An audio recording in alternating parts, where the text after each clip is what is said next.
Okay, guys, so here we are on part three of me and my depression, my story with depression, my story on overcoming depression and on the things that helped me. Don't forget, part one is about kind of how I got there and the things that I struggled with. Part two was about two things that helped me in overcoming my depression and not allowing it to overcome me: medication and my Bible and journal. And here we are, part three, the last two things that were so important in my journey in overcoming depression. And those are my support system and having a counselor. And I first want to talk to you about my counselor, who was a godsend, and God just brought her into my life in a way that only He could. It was at a point where, I was pretty much done. Like, I was done living, really. I just didn't know how much more I could do, how much more I could go on. And I remember my husband and I, a year before that, so long before I had fallen into this pit of depression, we had scheduled um, to, to lead worship for a women's conference. And so here we are, a year now ahead of that, and we're supposed to lead worship for this women's conference. And I was like, how am I going to get in front of these women? I might have weighed 100 pounds. I could no longer wear the mask. I could no longer pretend like I had it all together. I was beat down. I was struggling. I was like, how can I lead these ladies in worship? And I remember my husband, he is not the type to try to push me and force me into doing something. And he told me, he said, Karis, you are going to lead worship. You're going to fight, and you're going to show the enemy that he is not going to take you out. You're going to stand and you're going to worship, because that is one of the greatest weapons that God has given us, is our worship. Because what it does is it puts us in the position of total surrender, saying, God, we trust you, we trust in your plan, and we know that you're in control. So I did. I got up there and I led worship, and it was in like a hot August day. And I remember I had a North Face jacket on, trying to hide, what I could from these ladies. And they broke us off, all the women, into small groups, into different sections. And each one had a leader. And so I'll be honest, normally when we would go lead worship for things like that, I would not go be a part of those things. But they had placed me in a group, and I went. I was going. And so what they had everybody do is you would go around and you would tell your name. And I don't remember what we were supposed to say, but I remember when it got to me and our leader asked for me to share, I shared my name, and then I just broke down and I cried, and I shared with them that I was just struggling with depression, that I didn't feel good enough, that I didn't feel needed here on this earth. And I was doing the ugly cry. Y'all know what I'm talking about. I had the ugly cry going on. And it was the sweetest thing, because all these ladies who did not know me gathered around me and loved me and encouraged me and helped me to know that I wasn't alone, and that God loved me, and He still had an amazing, massive plan for me, and that sharing the struggle that I was in was a huge thing. Was a victory. Was a victory step for me. So, in all of that, the leader, after it was over, after I shared and after the small groups was over, she came and she sat beside me, and she gave me her name. And guys, she was a Christian restoration counselor. Now, don't tell me that that was a coincidence that she was the leader of my group. Total God thing. I had her information, but I didn't reach out to her immediately. And of course, looking back, I wish I would have. But it was after I miscarried, and I called Sherry Brown, and I set up my appointment with Sherry. And for 6 months, I went to see her every week. And I remember the first couple of sessions that I went and saw her, guys, all I did was cry because I couldn't get the words out. But she let me cry, and she let me deal with those emotions. She didn't judge me, even when I began to share things about my past and share things that maybe had gotten me to that point. She let me talk, and she guided me through those things, and she guided me through a healing process.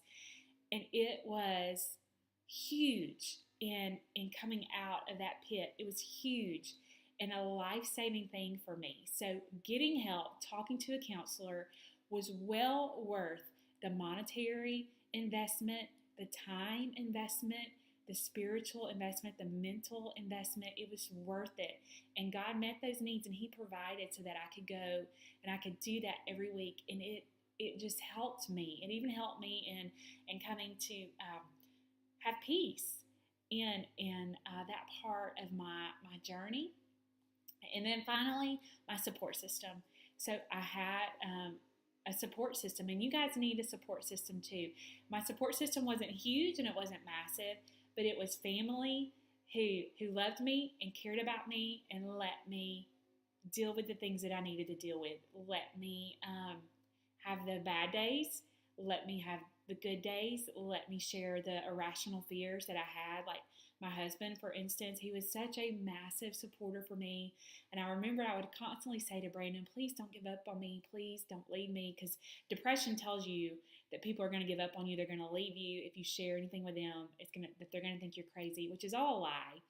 Totally a lie, by the way. And he would always let me know that he loved me, that he cared for me, and he was for me.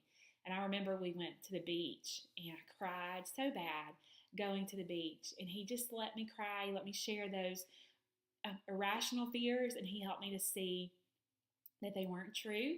And he didn't judge me. He didn't belittle me by those things. He was right there with me every step of the way. My family, friends, especially friends when they would ask me how I was doing, and I would tell them, I'm not doing good. Today's not a good day.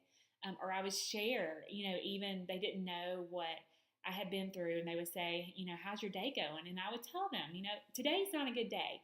I've been going through this. I've been battling depression. And it was so amazing because so many of them would say, you too?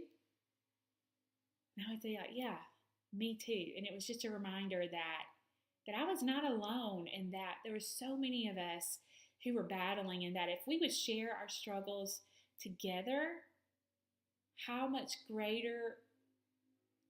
stronger could we be together if we were all willing to open up and say, me too. And so that was a part of my support system, in us supporting one another and realizing we were not alone in our struggles and our battles, and we could help each other. We could text each other for the good days, for the bad days, when we needed encouragement, when we needed prayer. And I still do that. I still have those people. Again, it's a handful. It's not a big group. It's a handful of people that I can reach out to and say, hey, I'm struggling today. Could you say a prayer for me? Or this is going on. Could you just lift me up in prayer? Or just text them and be like, it's a bad day. It's a stinky day. And they don't judge me. They say, you know what? I get it. I had one yesterday or whatever. So that was a huge part in my support system, is that we were a support system for one another. So those are the last two things. So again, the 4 things that helped me: medication, my Bible and journaling, getting a counselor, and my support system. Those 4 things were so vital and so important, and God saving my life.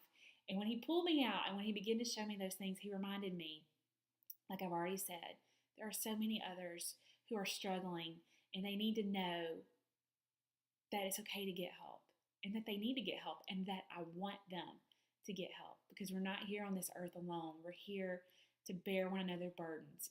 As Ecclesiastes tells us, a cord of 3 is not so easily broken. And so that's what I want to encourage you today. Use one or all of the 4 things that I've shared with you in your depression, in your journey, in your struggle with depression, so that it no longer overcomes you, but you overcome it. And when you get to that point, when you get to the other side, share your story, share the hope with others. Because I think to myself, where would I be if I didn't get help?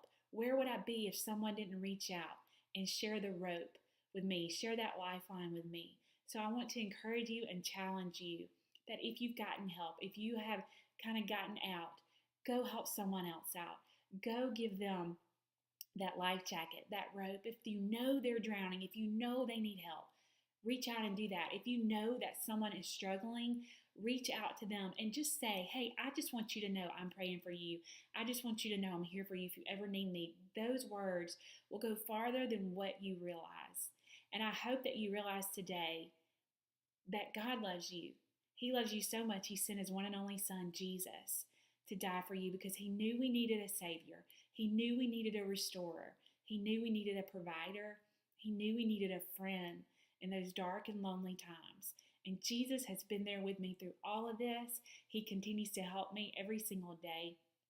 And all of these pieces were such a vital part in my journey and continue to be a part of my journey. I hope that these videos help you. Please feel free to share them with someone else who maybe is going through depression. Share these videos with them. Guys, know that I'm praying for you. Know that God is there for you. Remember, He loves you. You matter to Him. You are here on purpose, and you are here for a purpose. So thanks, guys, for checking this 3-part series out, and I will talk to you again soon.